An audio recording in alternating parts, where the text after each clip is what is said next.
Thank you, Mr. Chairman. I'd like to start by thanking my Democratic co-lead, Congressman Kilmer, and Senators Todd Young and Brian Schatz for their companion legislation in the Senate.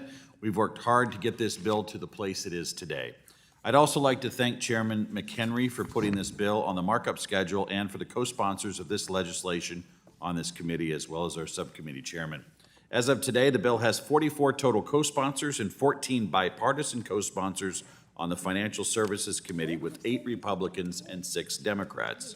The reason this bill is so bipartisan is that it's a measured response to a problem we're seeing across America.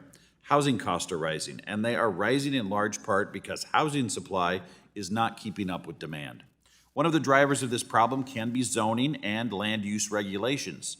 These can take many forms, but common examples are minimum lot sizes, restrictions on multifamily zoning, parking requirements, or restrictions on manufactured housing. When taken together, these policies can seriously restrict housing supply in a specific community, and when these policies become the norm across multiple communities or even across a state, those costs rise farther.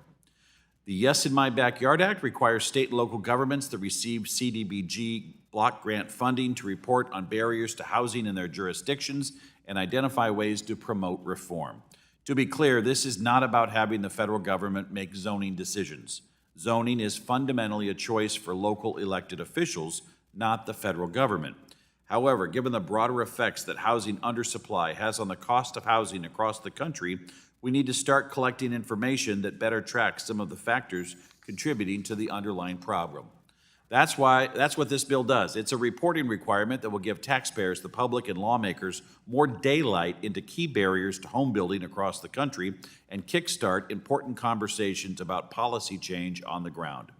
Finally, I'd like to add that this legislation is not new to this committee. YIMBY was marked up in the 116th Congress under then Chairwoman Waters, and it ultimately passed the House in 2020 before failing to make it across the finish line in the Senate. This committee was a champion of this legislation previously, and I hope with bipartisan support we can have this Congress finally get it across the finish line. Before I conclude, I'd like to submit an item into the record. Without objection, I'd like to submit a letter of support for this bill from a list of both housing industry and advocacy groups. Some of the co-signers on this letter are the National Apartment Association, the National Multifamily Housing Council, the National Association of Realtors, the National Low Income Housing Coalition, and Habitat for Humanity International. Without objection, so ordered. With that, thank you, and I yield back. I thank the gentlelady from Massachusetts for her amendment.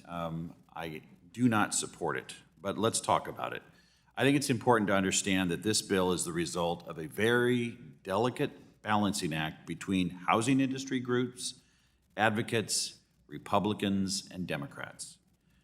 I would advise this committee not to mess with a good thing. This is a bill that previously passed this committee on markup, and then the House passed without controversy. I'd like to briefly revisit the last time this bill was marked up. Back in 2020, the Yes in My Backyard Act was considered in this committee. I actually watched the markup back then in preparation for today, and during that markup, Congressman John Rose of Tennessee offered an amendment to the bill that was then opposed by then Chairwoman Waters.